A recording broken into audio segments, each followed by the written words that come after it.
Alright, we're gonna get a better run now. Skip didn't want to skip. I think I might have waited too long. I have a hard time remembering when to go for that skip. I don't know why. It was like I got it as an accident all the time as a kid. Oops, I almost messed that up. Thanks so much, Lucha, for the 100 bits. I appreciate it. Yeah, you can't get a PB. That was like a really terrible PB. But like, think about it. I saved like a minute 15 just on that split. I need to save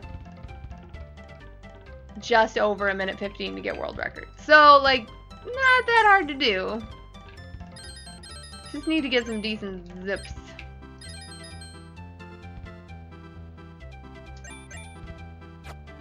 Queen never angers at a Mickey game. If only that was true.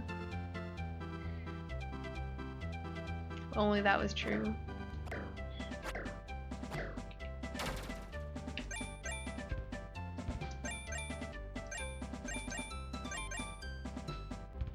Are there any other new skips that will save a lot of time?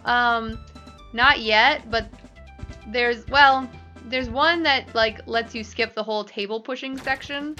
But it's really hard to do and I haven't practiced it at all. So that'll be like the next definer of the world record, I feel like. Hey, Jethrobot. Oh, you will see them. Few have lived. It's hotter than 10,000 suns. The rage of a YKB. Sub 20 should be no problem. It's sub 19 that we're going for now. Which seems crazy because it's over a minute away, but... so yeah, basically Over the Monkey, since I'm guessing you're not super familiar with this game, 3 of the skips that I did were found in like the last 2 weeks. Not by me, by Ulfsblock, who is good at finding things, unlike me, who is bad at finding things. I just let other people find them, and then I do them. And I try to get people to speedrun the game. Yeah, exactly, False Fruit. Thank you, that was first try. We found out it was frame perfect, so anytime you can get it first try, it's like... it's big success. Because it's pretty... Ah, I got the short one again. I think that just happens because my angle's weird. But if you get it, then it's like you might as well just walk to the end of the thing. Yeah.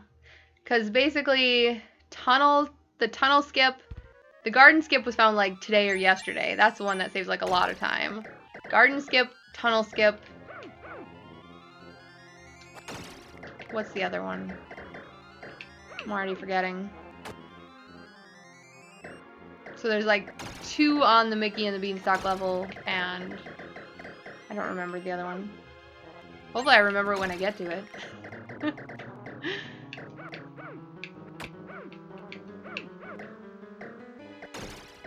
What got me into speedrunning?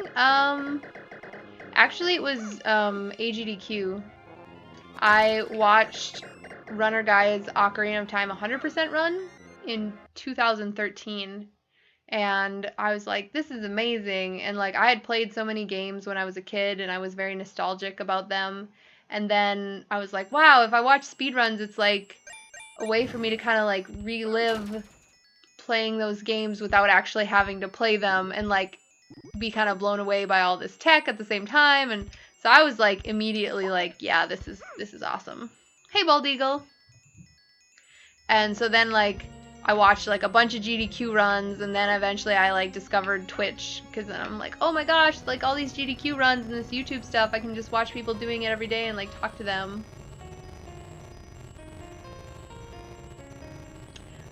T Wallace, I think so. Because it's like the end of some of the levels I'd probably be a little rusty at, but if I just took it slow, I'd be fine. 1, 2, 3, 4, 5, 6, 57. I'm taking a lot of damage. Hey, okay, that's fine. So don't be thinking that was actually Skybill's. Skybill's had, she was one of the people I had like connected with before I actually went to a GDQ. And that happened because I wanted to go, but then, oh, this is the next skip. I forgot. So I was going to go to a GDQ, and then they moved it to Minneapolis, which is pretty close to where I live. And then I was like, well, now I have to go because it's like 2 hours from my house. and I was just going to go. And Skybills was like, you have to volunteer. And I'm like, this is like my first time going. This seems kind of crazy to like volunteer your first time. Like normally you go and just kind of like get accustomed to it and just kind of hang out. Yeah, Canadian moose skip, exactly. And she was like, no, you have to volunteer. And I'm like, okay. And I was like, well, I don't know what I'd want to do. And so I don't know how I ended up picking hosting. Like that, in retrospect, seems like one of the more daunting volunteer positions to go for.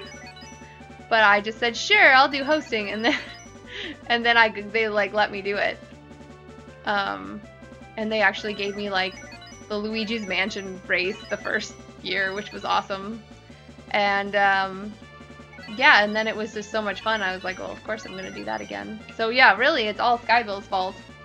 And I'm so glad that she suggested that, because I don't think I ever would have been like, sure, let's volunteer right away.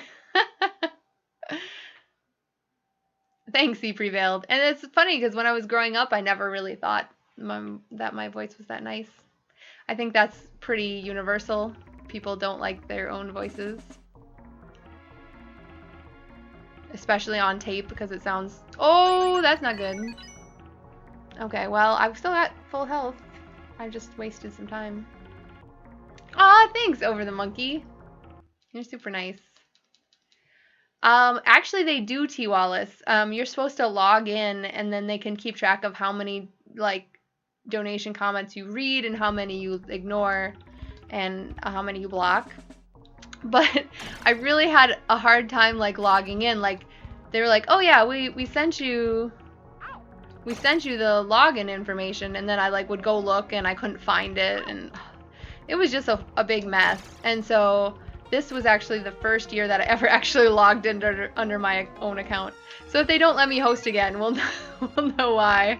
They're like, you did a bad job, but we never knew it until then, because you just were always just like on the same account as whoever was in front of you. So we'll see. We'll see if they let me in next year. One thing that somebody told me was that you have to do donation station first, which, oh gosh, that was bad. Which I never had to do. But I think maybe it's because they like instated that rule after.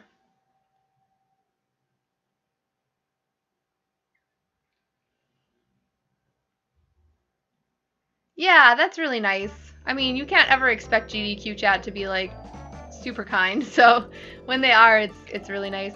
I did go and like read the chat after my runs in SGDQ 2015 and 16, and the chat was generally like pretty nice to me, so I felt good about that, because they're sometimes not always the kindest, if you know what I mean.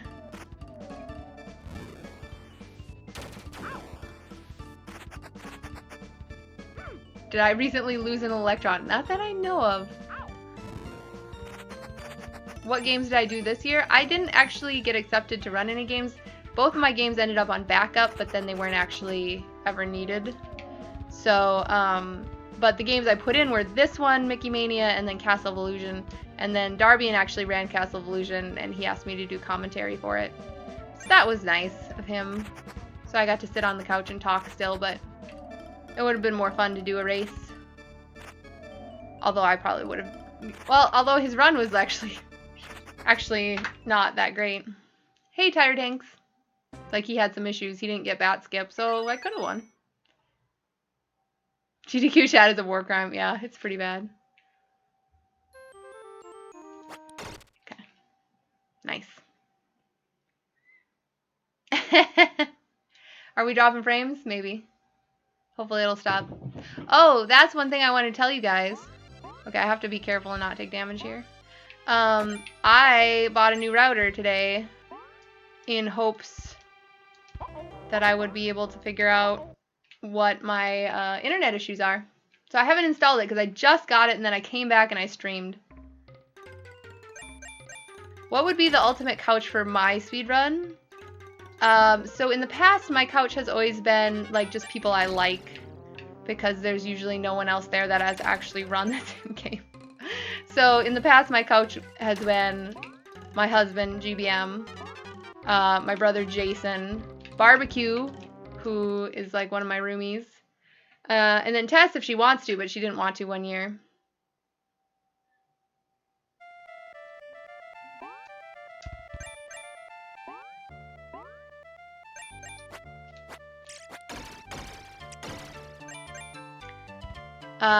So I don't know, but like ideal couch, if it was just like personality-wise of other speedrunners, I mean, definitely Spike Vegeta would have to be on there. After this year, I would have Covert Muffin. Not even joking, because he's amazing. Yeah, there's our 105. Really? Did you think a lot of the couch commentators were bad? You pictured a wood router. No, it was like it's for my internet, so my internet gets good. Actually, I'm doing not bad on health.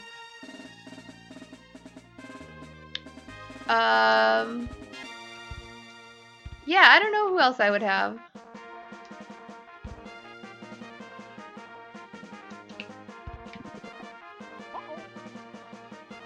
I'm sure if I thought about it, I could think of like a dozen people.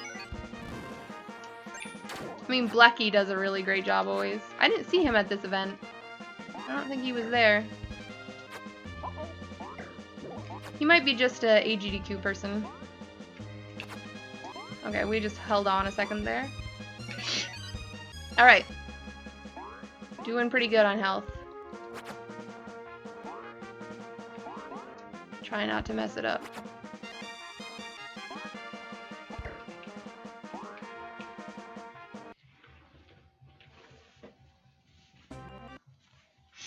Nose wiping strats. Hey, Sonic Custer. The guy was roasting the runner for Mirror's Edge. That's kind of a bummer. But really, it's the... I shouldn't have taken damage there, but that was a little rough. It's up to each runner to make sure their couch is good. And so if they don't plan ahead or they pick bad people, it's kind of on them. As much as you hate to say it.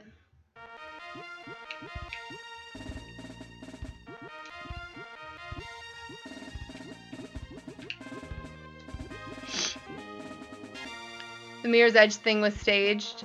Was that the one where he was like, why is this glitch, why this doesn't seem glitchless? Yeah, that was definitely staged.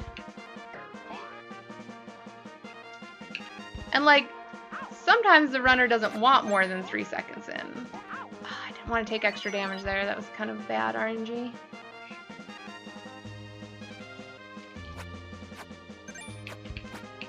Come on.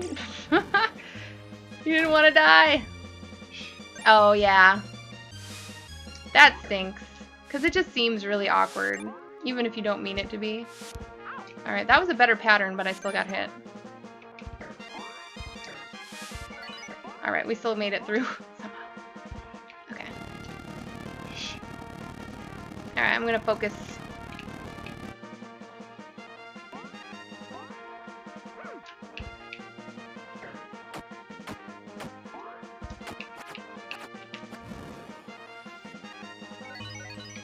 This has become just like a super, like, technical, difficult speed game. I still think it's easier as a speed game than a casual game, but it's pretty bad. We saved another 4 seconds. How do you know when to read a donation aloud? So actually what I do, and I think part of the reason that I hope they like me as a host, is I try to talk to every single runner before I host their run. And basically what I tell them is, please say now's a good time to read donations.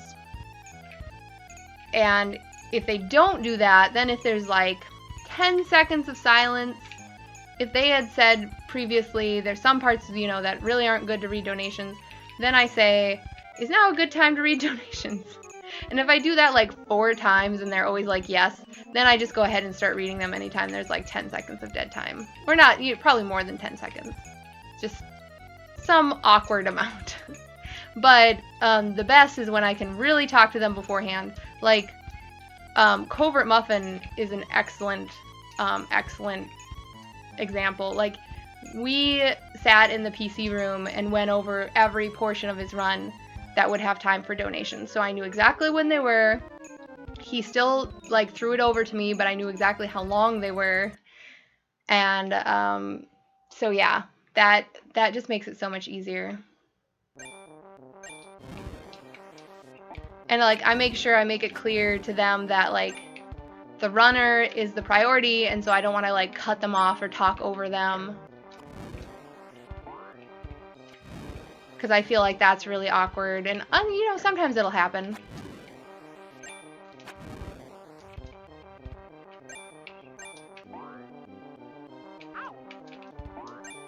Alright, we got it. I mean, yeah, I feel like it's not that hard to do just to like touch base. Okay, I'm gonna pay attention just because you can miff up this fight if you're not paying attention. And actually maybe count. 1! Yeah, I feel like it helps the runner, and like Covert Muffin was much more organized than most people were, but I think that really showed in his run too. Like the more organized you can be, and the more you're like, I know what I'm gonna say, I know when I'm gonna say it, I know about how long it takes. Like even if you don't stick to the script exactly, you're still just going to sound a lot better than if you just wing it. Unless you're really good at winging it, which some people are. Yeah. Alright, I already lost count because I started talking about something else. I think it's this one and then one more.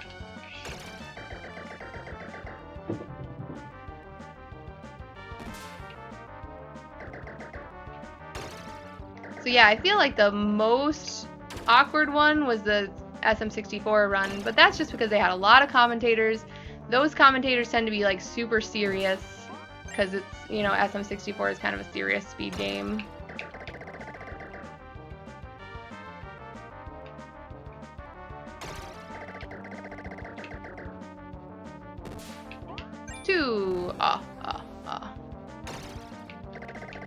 I got hit. Yeah, don't be thinking that. That's 100% true. And it was funny because even when he was like referring to it, and this is like even the mindset, like when he was referring to his run, he kept referring to it as the performance, which you might think is kind of weird, but it's like 100% true. It is a performance. It's more of a performance than a speed run. Like if you want it to be entertaining, you kind of have to think about it that way. All right, one more.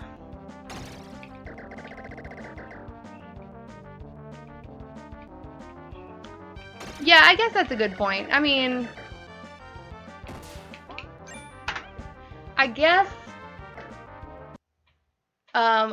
like prepared doesn't necessarily need to mean funny though. Like you definitely shouldn't force the humor.